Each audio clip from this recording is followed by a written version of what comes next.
Hello नमस्कार मित्रों, knowledge increase YouTube channel में आपनो फरी एक बार हार्दिक स्वागत है। तो मित्रों आज આપણે જે હેલ્પરની જે એક્ઝામ લેવાની છે મિત્રો, જેમાં જીએસઆરટીસીમાં જે ભરતી આવી છે હેલ્પર પોસ્ટની, તો તેમાં જે સ્પર્ધાત્મક લેખિત કસોટીના સિલેબસ વિશે આપણે સંપૂર્ણ ચર્ચા કરવાના છે। તો મિત્રો વિડીયોને છેક અંત સુધી જોજો તમને, જેથી તમને સિલેબસ વિશે માહિતી આવી જાય। તો આપણે મિત્રો વધુ સમય ન લેતા શરૂઆત કરીએ મિત્રો। તો પહેલાં આ જે એક્ઝામ જે પરીક્ષા છે મિત્રો, તે ઓએમઆર પદ્ધતિથી લેવામાં આવશે અને સમય આનો છે મિત્રો જે 2 કલાક જેટલો સમય છે આનો, અહીંયા આપણે જોઈ શકો છો। અને આના જે માર્ક્સ છે મિત્રો તે છે 100 માર્ક્સ છે। 100 માર્ક્સ મિત્રો આના છે મિત્રો, અને સમય 2 કલાકનો રહેશે। ત્યારબાદ આપણે જોઈએ કે ઓએમઆર પદ્ધતિથી જે એક્ઝામ લેવાશે, જેવી રીતે બીજી ઘણી એક્ઝામો જે સ્પર્ધાત્મક પરીક્ષાઓ જે લેવાય છે, લેખિત કસોટી જે 100 ગુણની પરીક્ષા લેવામાં આવશે અને જેને 30 વેટેજ ગુણમાં ફેરવવામાં આવશે। આ ખાસ વાતનું ધ્યાન રાખવાનું છે મિત્રો। અગાઉ પણ આપણે કેવી રીતના માર્ક્સ વિશે આપણે વાત કરી હતી, 55% આઈટીઆઈના જે, ત્યારબાદ એપ્રેન્ટિસ આપણે કર્યું હોય જે પણ મિત્રોએ, તો તેમના જે 15% જે એક્સ્ટ્રા જે ગણવામાં આવશે, એટલે 55 અને +15 એટલે 70 માર્ક્સ મિત્રો જે તે શૈક્ષણિક લાયકાતના હશે અને જે 30 જે આના જે માર્ક્સ છે, આના જે 30 વેટેજ ગુણમાં આ ફેરવવામાં આવશે જે 100 માર્ક્સની જે એક્ઝામ છે તે। તો આપણે અહીંયા વાત કરીએ લઘુત્તમ શૈક્ષણિક લાયકાતના, શૈક્ષણિક લાયકાતના 70 માર્ક્સ રહેશે। ત્યારબાદ જે પ્રોવિઝનલ પસંદગી યાદીમાં પસંદગી પામેલ ઉમેદવારોને વય, જાતિ, શૈક્ષણિક લાયકાતો અને અન્ય જરૂરી અસલ પ્રમાણપત્રોની ચકાસણી માટે બોલાવવામાં આવશે, ત્યારે ઓરિજિનલ ડોક્યુમેન્ટ વિગતો કરતાં ઓનલાઈન અરજી પત્રકમાં દર્શાવેલી વિગતો કે જુદી કે ખોટી જણાશે તો તેવા ઉમેદવારોને પસંદગીના લાયક ગણવામાં આવશે નહીં। એટલે ખાસ મિત્રોએ આપણે વાત કરી કે જે પ્રોવિઝનલ મેરિટ લિસ્ટ પડે તો તેમાં જે ડોક્યુમેન્ટ વેરિફિકેશન કરવાનું છે, તેમાં આપણે ફોર્મ ભરીએ તે વખતે મિત્રો ઉંમર, જાતિ, શૈક્ષણિક લાયકાત વિગતો જે તે અસલ ડોક્યુમેન્ટ એટલે ઓરિજિનલ ડોક્યુમેન્ટમાં ચકાસીને બોલાવવામાં આવશે। અને ઓનલાઈનમાં જો તમે ફોર્મ ભરો છો તો તેનાથી અલગ પડે અથવા ખોટું જણાય તો તેવા ઉમેદવારોને ખાસ પસંદગી ગણવામાં આવશે અને આ ખાસ વાતનું ધ્યાન રાખવાનું છે।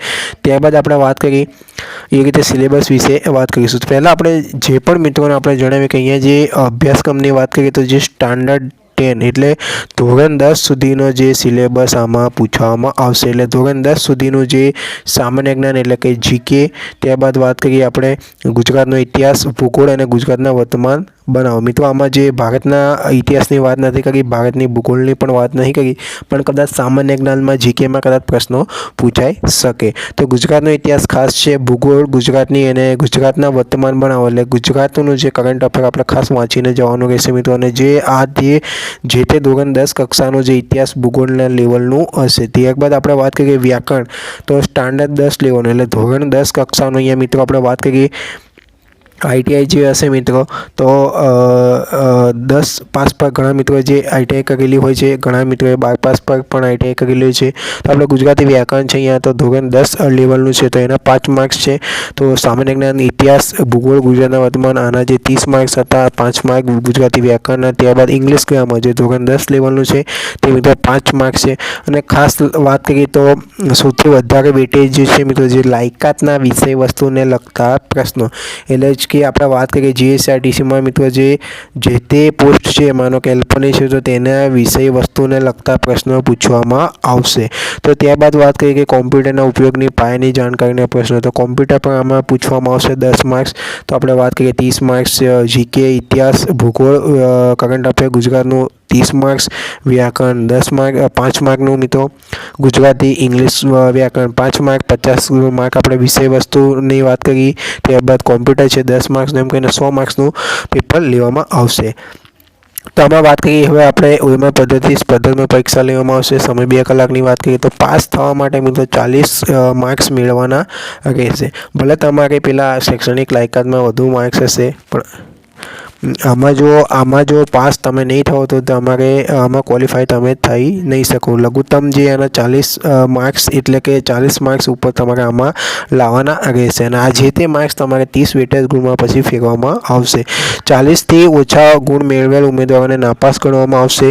ત્યારબાદ આપણે વાત કરીએ કે અભ્યાસક્રમનું ધોરણ વિષય વસ્તુ ગુજરાત માધ્યમિક શિક્ષણ બોર્ડ ધોરણ 10ની કક્ષાના સામાન્ય અને લઘુત્તમ શૈક્ષણિક લાયકાતના વિષયોને અનુરૂપ પ્રશ્નોવાળું પ્રશ્નપત્ર રહેશે। એટલે ખાસ વાત કરીએ કે NCERT પર ભાગણ મિત્રો ખાસ અહીંયા છે કે ગુજરાત માધ્યમિક શિક્ષણ બોર્ડમાં ધોરણ 10ની કક્ષાનું GK પૂછવામાં આવશે.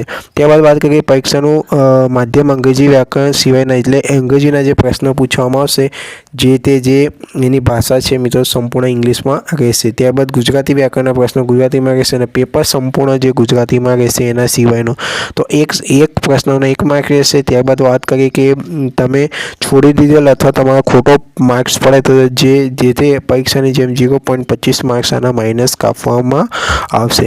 તો આ તે મિત્રો આપણે સિલેબસ વિશે વાત કરી. તો વધુ માહિતી માટે આપણે ફરી મળીશું નવી માહિતી સાથે. જય હિન્દ, જય ભારત.